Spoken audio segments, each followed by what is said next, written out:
Just more proof that the further left you go politically, the more incompetent you become. Talking about this bridge between New Westminster and Surrey in Metro Vancouver. So this bridge called the Patella Bridge was built decades and decades ago. It was a narrow bridge when it was built, and it's a narrow bridge now. It's a fairly sharp curve as well. So it's a dangerous bridge. For a lot of times, it was basically known as like a death bridge because so many people died in head-on or offset head-ons.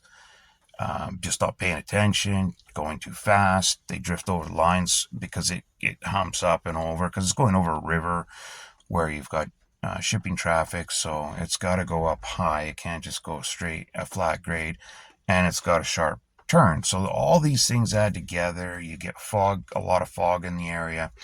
People drift over the line because they're over farther than they think because the lanes are so narrow. And like I said, add on or offset, and it's generated a ton of fatalities over the years.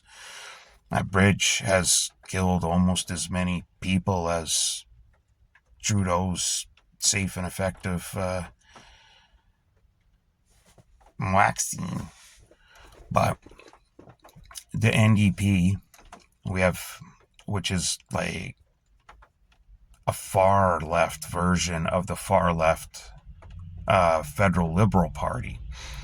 The NDP here that we've had in government since 2017, which has been just destroying this province. They've been trying to build this bridge for years now. And it's not a particularly long bridge, like it's not a huge span. So it should be pretty straightforward. But people were clamoring on both sides, for like a 6-lane bridge to cut back on the congestion and allow traffic flow. So, 6-lane bridge, dedicated transit lane for buses, segregated lane dedicated for pedestrian traffic and bicyclists. So what did they build? A 4-lane bridge. Or what are they building? A 4-lane bridge to replace a 4-lane bridge. They just can't build anything. And this thing, it was supposed to be in operation last year, 2024. But it's so far over budget. Of course it is. And it's so far behind schedule. Of course it is, because NDP can't do squat. They're so bloody incompetent. One of the first things they did when they took power was sign legislation that said if you're going to work on a government project, you have to choose only union contractors. Not only just do you have to choose union contractors, but you have to choose them from this list of preferred union contractors. Because there's nothing corrupt about that at all. These union leaders were basically pressuring their entire membership base to vote NDP, brainwash them, convince them to vote. They vote, they get repaid. They get put on the list of preferred contractors. So now you can't work on a government contract, a provincial government contract in this province unless you're on that list. And the only way you get on that list is if you're very, very friendly with the NDP. It used to be John Horgan, but that Horgan. And now it's Dweeby, who's even worse. Miserable little prick. So because of that, of course, skyrocketing prices, right?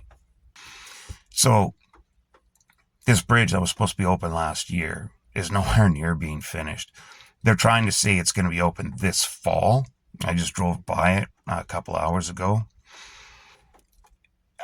It doesn't look like it's advanced one bit from about 2 months ago, the last time I drove by it. There's no way it's opening in this fall. There's no way. The on-ramps and off-ramps aren't even bloody connected yet. The the shore sides of the ramps aren't even built yet. So I don't know how the hell they think that they're going to be opening it this fall. It ain't going to happen. Fall of 26, maybe. Fall of 27, most realistic, which would put it at almost a decade if you start back from procurement stage to when you actually have cars on the bridge deck. For a little 4-lane bridge that's going over the Muddy Fraser River, it's mind-boggling. And the thing is going to cost 3-4 times what it was supposed to cost. Now, you contrast that with the BC Liberals, which don't get the name BC Liberals, it's just the name of the party. They were a centrist party, maybe a little centrist right, but they were not a Liberal party. There was no association with the Liberal Party of Canada, the Federal Liberals at all.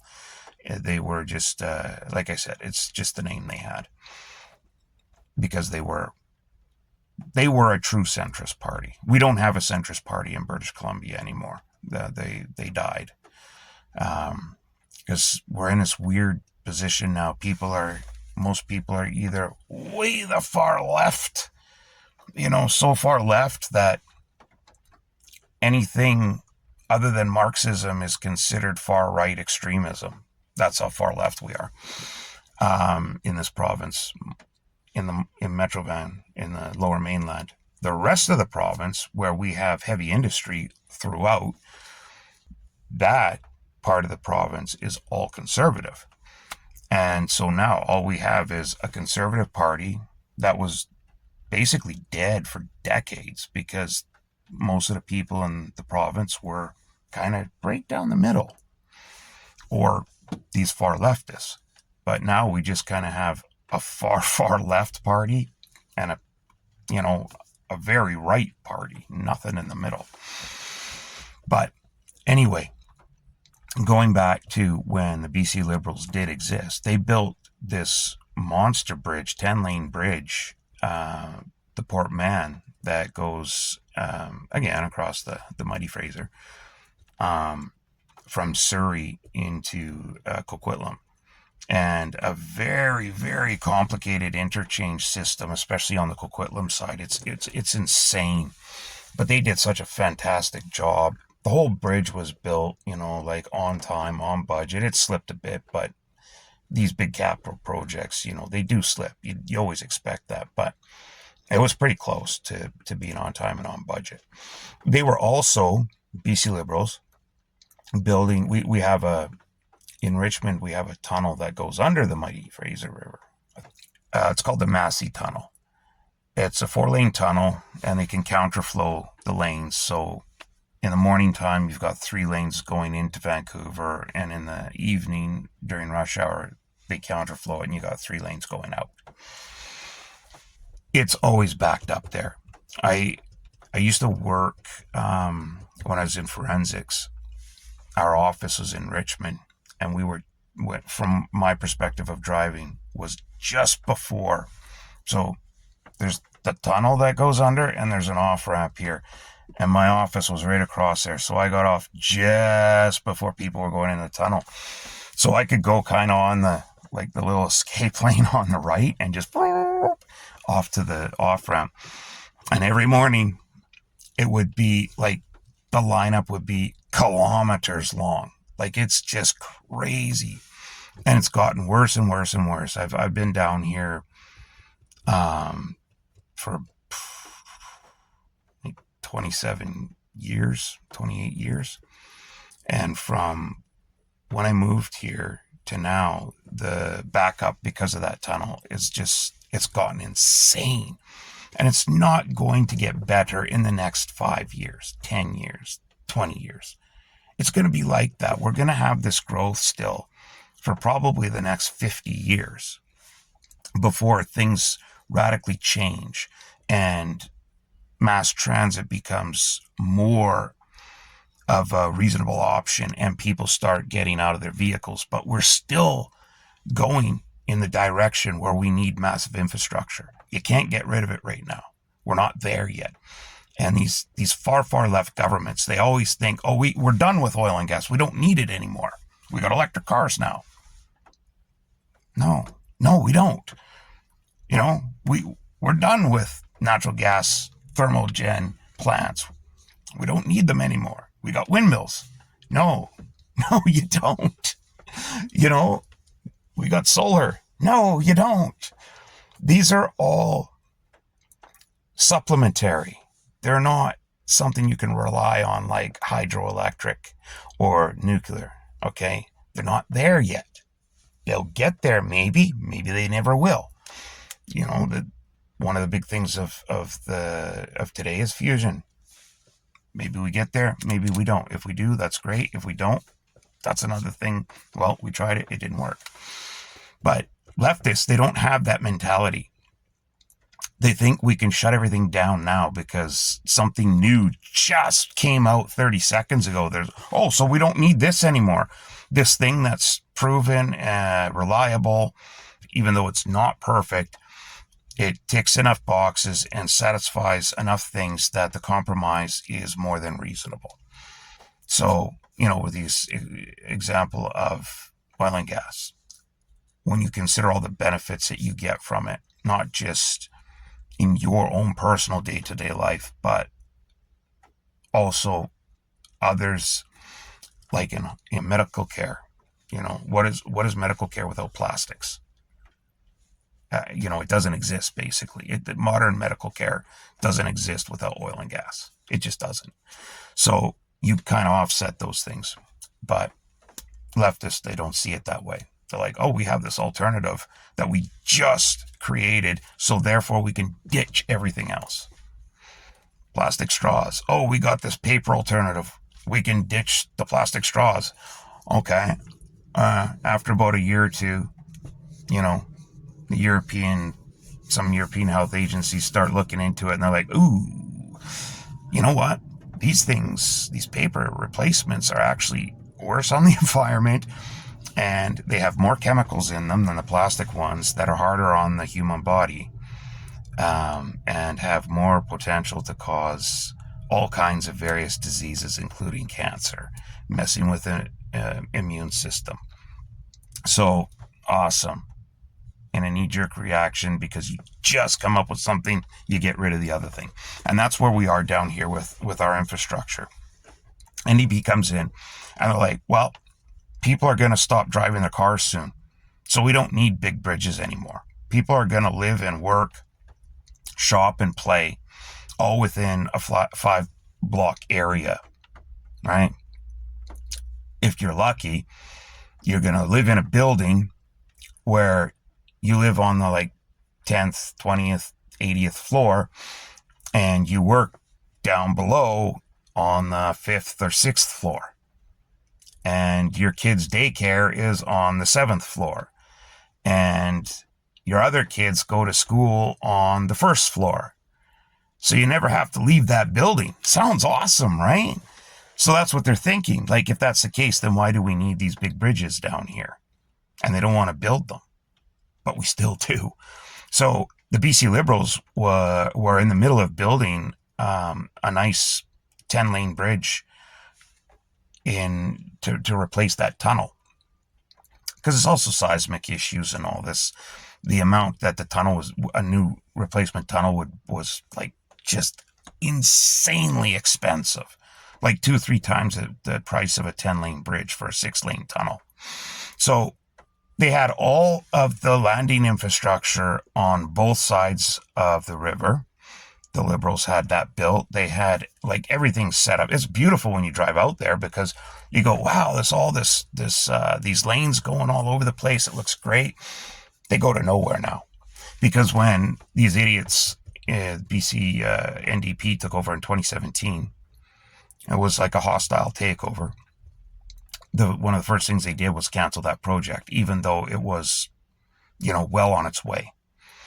And so to this day, nothing's been done because the NDP said they want to replace the 4-lane tunnel with, yep, you guessed it, a 4-lane tunnel.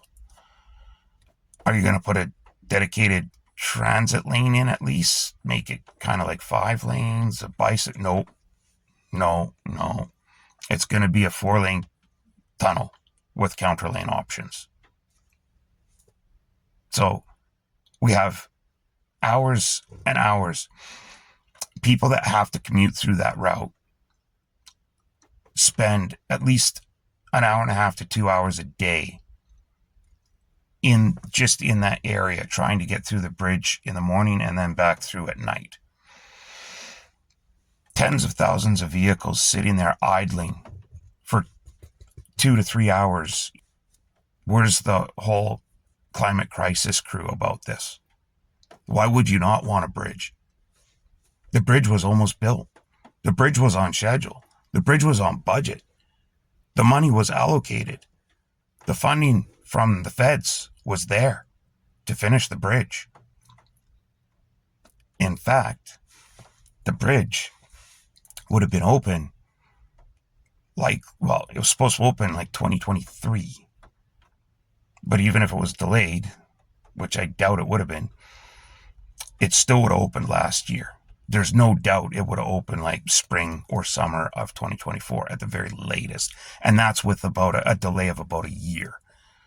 We would have cars on that bridge right now. Nice 10-lane bridge. All of that traffic alleviated. No more hour and a half commute each way. All of that's gone. All of those cars that would be usually sitting in traffic, idling for hours and hours a day, gone. I mean, that alone would probably allow us to hit our BS climate targets. Seriously, it's that bad. But the NDP is short-sighted because they think, they're not going to be driving cars in the next 10, 15 years. So we don't need that big of a bridge. We don't need that big of a tunnel. We just need this little thing. I mean, it's mind-boggling. These guys, they just can't build anything. They're so bloody incompetent. Just so incompetent.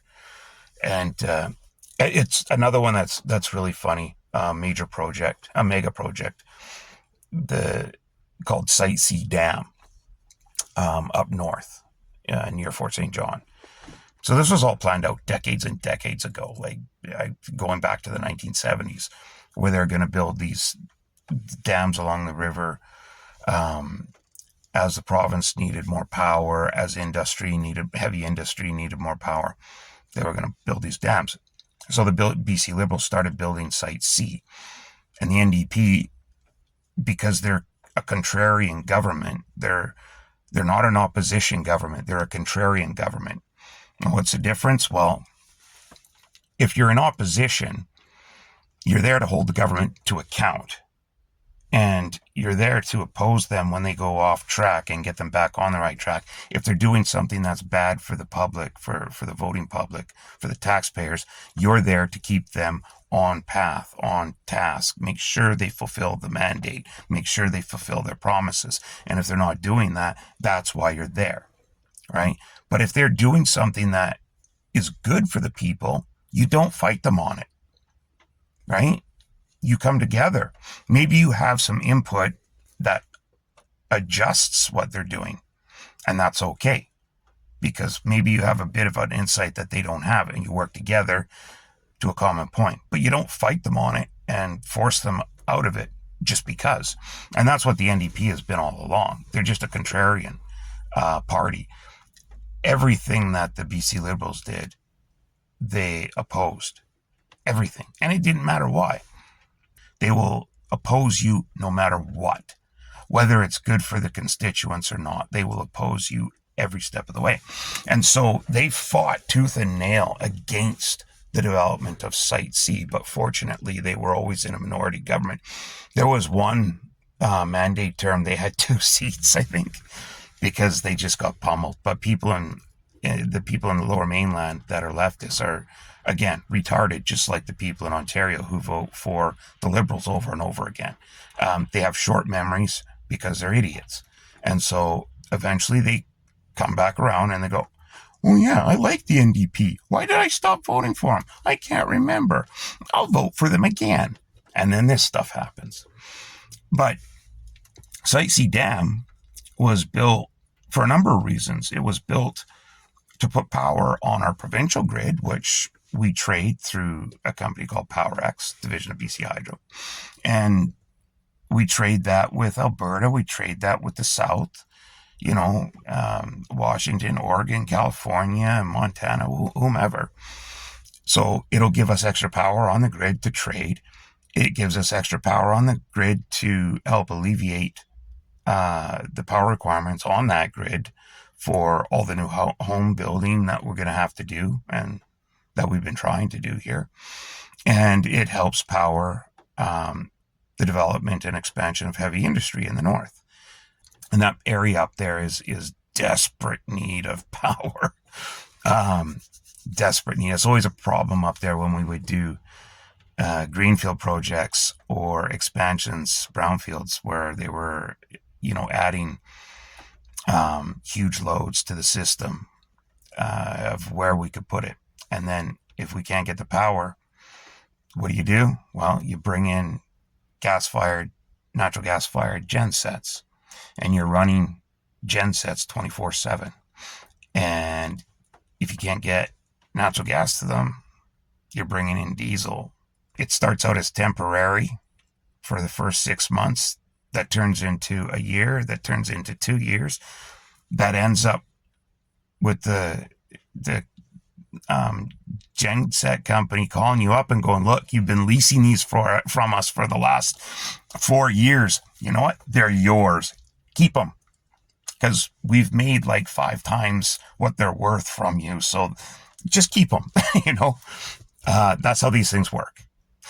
So with a Site C, all of that's gone. You eliminate all of that. So you don't have gas-fired gen sets. You don't have diesel-fired gen sets. Everything is now back onto nice, clean hydropower. Very nice, clean hydropower. Cleanest energy source, second only to nuclear power that we have today. So NDP fought that tooth and nail. Krusty Clark, BC Liberals, they went into rapid action mode on the run-up to the election to make sure they pushed the Site C dam construction, that it would push it over the line of, no return, where it wouldn't make sense. The sunk cost would just be too big to turn away. But that didn't stop NDP.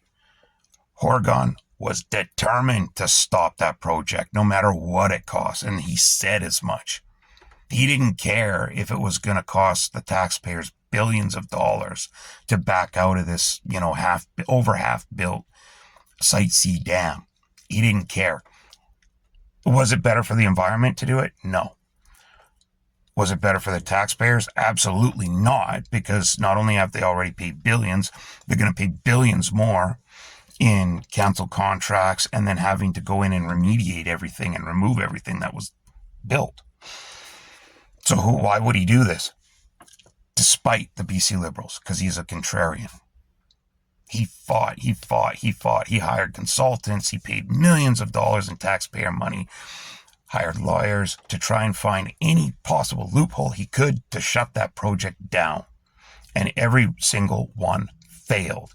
They were going to use every tool in the toolbox to stop that project. And it all failed, because that was the one good thing that Krusty Clark did, which he made sure that it was past the point of no return. They had to build it. They were too far involved in it. When it went online, and this is another trait with the leftists, it's like they don't understand how recordings work. It's like they think this is still, 1867, and that people can't record things on their phones or with a VCR or with a personal video recorder. It's like they don't understand that concept. Because when Site C came online, there was all these accolades handed out about how great it was that we were getting all of this energy now, all of this power available on our grid, this desperately needed power for all these new homes we needed to build to take care of all this influx of irresponsible illegal immigration into the country, and to help with the LNG projects up north. It was so great that this thing was coming online. And here's Horgan and Dweeby go, oh, I know. We're so good. We have vision of the future. Yes, pour the accolades on us. Oh, yes. Dweeby's like, oh, just like a golden shower. Oh, I love it. It's so warm. It was so sick. It was so sick. They had no credit to take at all, other than they ended up costing the project more because they tried to shut it down. They went so hard at it to try and shut it down. And BC Hydro had to fight back so hard. And of course, BC Hydro is a Crown Corporation. So you have the provincial government hiring consultants and lawyers on our dime, taxpayer dime. Then you have BC Hydro fighting them to keep Site C going. Who pays for that? Again, taxpayers. So we're paying for lawyers to fight lawyers. And the only people that win, the lawyers. We all lose. And it's all, again, short-sightedness to leftists. They're such idiots. They can't see past the nose on their face. That's it. I mean, you give credit to numbnut Trudeau, because he's got a giant schnoz, so he can see a little bit further into the future than other people. But your average leftist, this is it. That's all they see. They don't see 5 years, 10 years, 50 years into the future. Forget 100. Forget 500. Right? They don't give a squirt to the next generation. It's all about the now, right? They don't think. But, yep. So we're stuck with a crap 4-lane bridge replacing a 4-lane bridge that was supposed to be open last year. That's probably not going to be open for another 2 or 3 years. That's going to end up costing us at least 3 times, if not 4 times more than it should have. And we have a 4-lane tunnel that desperately needed replacing decades ago that we should have been driving on in 2023. A new 10-lane bridge, a beautiful new 10-lane bridge with transit lanes dedicated bike and pedestrian lanes. Instead, no, they're estimating that the new tunnel, the 4-lane tunnel to replace the old 4-lane tunnel, may be available in 2030. But it's already midway, almost 2025, and they've done nothing. They don't even know what the thing's going to look like. They just know they're going to put a bloody tunnel somewhere. They don't even know where, right? It's going to be a really complicated job for engineers to figure out how the hell to put a bloody tunnel under that, and then to drill under there and to reinforce it. I mean, it's going to... the potential cost overruns are going to be abysmal, because anytime you're digging, I know this from working pipelines, anytime you're putting anything under the ground, you can't see it, right? Obviously, you can't see what you're getting into. You run into a plethora of issues. You could run into an old landfill that never made it onto the maps, to the regional maps, and that is going to slow you down and cost you big bucks. You could run into some sort of archaeologically important site that nobody knew existed. That could shut you down for years while the university kids come in with their little blush brushes and, make sure they get all the artifacts out. And that's life, right? I always, I conflict when we ever do come across something like that, because on one hand you're excited, oh, that's really neat, we'll get a better, clear picture into the past of how people lived and everything. On the other hand, you're going, oh God, come on, another delay, sometimes it gets so bad that you just reroute the whole pipeline around that area, even though it costs you big bucks, but it can take years for them to clear an archaeologically important site. So these are all these things. When you start to dig, you can't see, you don't know. When you build a bridge, All you got to worry about is where you're piling. That's it. You're not digging. So you don't have these potential scary things. The ground might not be what you think it is when you dig in there. Yeah, you take core samples and it looks good, but then, oh shoot, we missed taking this one core sample in this one whole area. That's a whole different ball game, and it's going to require different engineering approach and blah blah blah. Okay, we got to put the brakes on and we got to redo everything. Right? These are all the things you run into when you start digging underground. So building a tunnel under a bloody river is just absolutely freaking retarded. But that's the NDP, man. They don't think. They don't think. You think any one of them sat around the table and talked about stuff that I just talked about? Not a goddamn chance, because none of them there have ever worked in industry. They've never worked in the private sector, so they don't understand any of this. And if you try to talk to them about it, they will insult you and they'll condescend to you like you don't know what you're talking about. And that's how we get into these issues, right? So, anyway, it's just leftist governments. They're just bad. They're bad for society. They're bad for, well, they're bad for everything. They're just bad for the human race altogether.